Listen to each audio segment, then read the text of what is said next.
अहो तात्या काय बोलताय? हो काय बी बोलणार का? अहो तिचं जर काय बरं वाईट करायचं असतं ना तर लगेच लग्न झालं केलं असतं ना. इतके महिने कशाला वाट बघितली असते की? अहो हे बघा कुठले बी आरोप करायचे नाही, ऐकून घेणार नाही मी. तर ओ सुभाषराव, तुमच्या लेखीचं बरं वाईट करायला तुमची लेख काय तुम्हाला साधी बोळी वाटली का? बाई हित्ता आम्हाला सगळ्यांना इकून खाईल, आमच्या मड्यावरचं टाळूवरचं लोणी खाईल, इतकी आगाऊ आहे तुमची पोरगी. तू थांब पुलात आहे. सुभाषराव, तुमच्या लेखीमुळे मग पोलीस स्टेशनला जावं लागलं होतं. तिच्यामुळे जेलामध्ये नव्हते गेले का मी? ते काय नाही, मी सांगते ना काय झालं असणार आहे. हिच्या आईवर झालाय की नाही हल्ला, मग हिला भीती वाटली असेल का आता आपल्यावर पण हल्ला होईल आणि म्हणून कुठेतरी लपून बसली असेल. नाही नाही, मी तर म्हणते ना का यांनीच तिला लपवली असेल आपल्या सगळ्यांना त्रास देण्यासाठी. अहो काय पण काय बोलताय? स्वराच्या उलट्या बोंबा. उलट माझ्या पुरीला तुम्हीच काहीतरी केल्यासारखं वाटतंय. मला तर आता अशी शंका यायला लागली की माझ्या बायकोवर सुद्धा तुम्हीच हल्ला केलाय. नाही नाही, आता एकेकाला जेलमध्येच टाकतो तुम्हाला. अहो काय बोलताय तात्या तुम्ही? ए सुभाषराव, मला पोकळ धमक्या द्यायच्या नाही बरं का. तुला काय करायचं कर, जा जा, निघ निघ चल. आता तर तुमच्या खानदानालाच जेलमध्ये टाकतो. नाही टाकलं ना तर नाव सुभाषराव नाही. टाक, जा जा जा जा, निघ. पोकळ धमक्या देतोय. अरे हा खरंच गेला. आता काही खरं नाही माझा. याला कसं अडवू? साहेब सगळीकडे चौकशी केली. साकेतच्या औषधात जे विष मिसळलंय ना ते आजूबाजूच्या गावात कुठंच मिळत नाही. पण ज्याने कुणी हे विष घालवलं त्याच्याकडे हे विष कुठून आलं? हा साधा प्रश्न पडत नाही तुम्हाला? ही साधी शंका येत नाही तुम्हाला? हा जो कोणी आहे ना त्याचा मेडिसिनचा चांगला अभ्यास आहे, त्याला औषधांबद्दल माहिती आहे. साहेब मग एखादा डॉक्टर किंवा ज्याने हे विष मिसळलं त्याने एखादा डॉक्टर कडून घेतलं असेल तर? सगळ्या डॉक्टरांची चौकशी करा. होय साहेब. जामकर साहेब, ओ जामकर साहेब,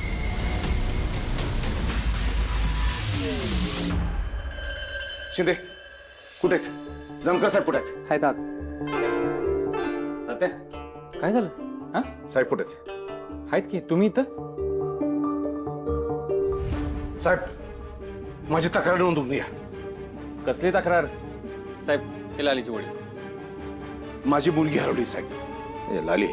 होय साहेब, कालपासून माझी मुलगी हरवली आहे. तिचं काही पत्त्या नाही आणि मला तिच्या सासऱ्यांवर आणि तिच्या नवऱ्यावर संशय आहे. तात्या काय बोलताय? ती तर माहेरीच आली आहे ना. ह्यो पण त्यात सामील आहे. पुरावे काही? अहो ते आप्पाचाच पोरगा आहे. ही सगळी एकामेकाला साथ देतात. अहो या सगळ्यांनी मिळून बनाव केलाय आणि माझ्या पुरीचं काहीतरी बरं वाईट केलंय. तात्या उगाच काय पण बोलू नका, कळलं का? खोटं बोलतात हे खोटं आहे. अहो ती बाहेरला आलीच नाही. माझी तक्रार नोंदवून घ्या साहेब. मग आमची बी तक्रार नोंदवून घ्या.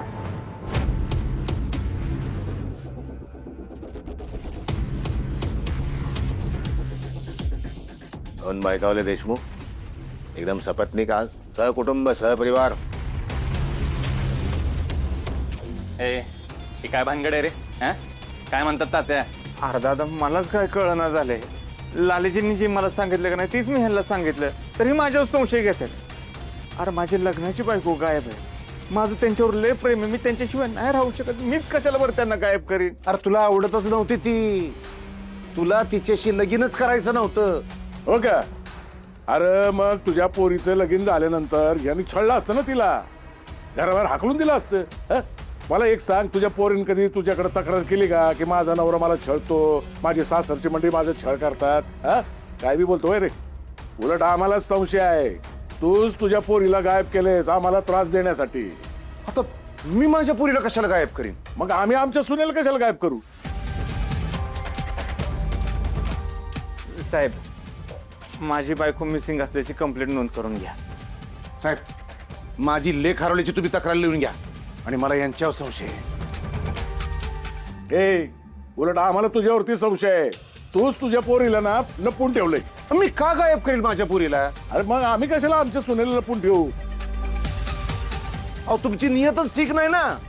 हा नियत तर तुमच्या लेखीची ठीक नव्हती. तिचा आहे ना आमच्या सगळ्यांच्या प्रॉपर्टीवर डोळा आहे आणि काय सांगायची तुम्हाला तिची वागणूक. अहो साहेब एकदा मी माझे पाय काय दाबायला सांगितले, तिने उकळत तेल ओतलं माझ्या पायावर. बाई अख्खा पाय माझा बाजून निघाला. काय सांगायचं? नाही तुम्हीच तिला आधी त्रास दिला असेल. अहो नाही हो, आम्ही तर काही बी त्रास नाही दिला बघा लालीला. आणि मी आता तिला माझ्या मुलीमानी वागवलंय. ए तू कुठे याला समजवते? यांनीच लपवून ठेवले पोरीला. तुम्हीच लपवले. हो, तुम्ही लपवलंय. तुम्ही लपवले. तुम्ही लपवलंय.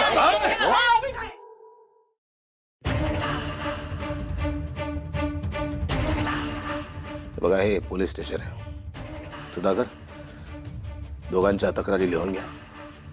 सविस्तर तपास होईल. तपास दोन्ही बाजूने होईल.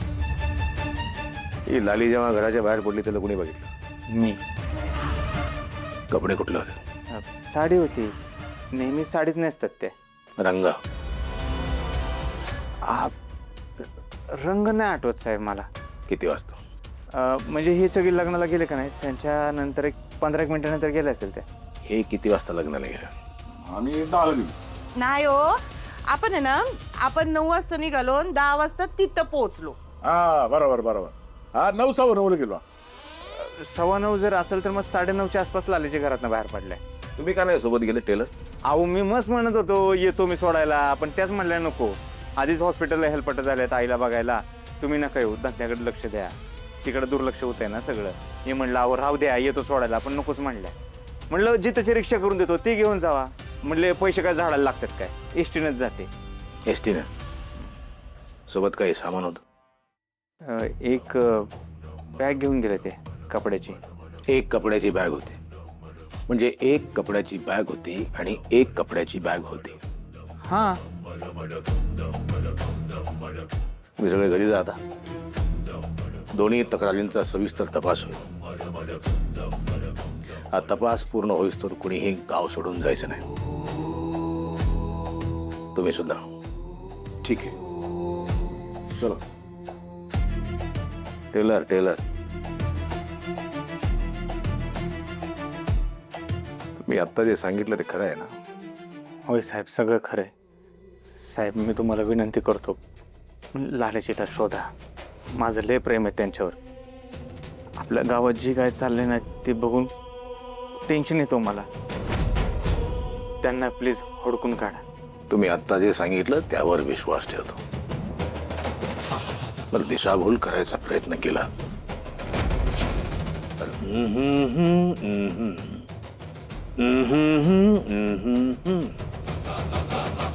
येतो.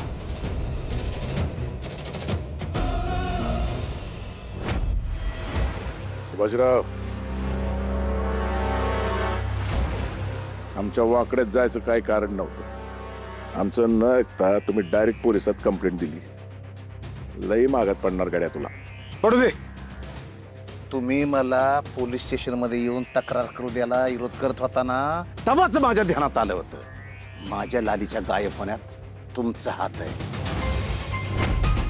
मी शेवटचं सांगतोय, माझी लाली जर सुखरूप घरी परत नाही आली तर तुमचं सगळ्यांचं काही खरं नाही. तुमचं सगळ्यांचं आयुष्याचं असं दीर्घ वाजवीन ना, याद राखा.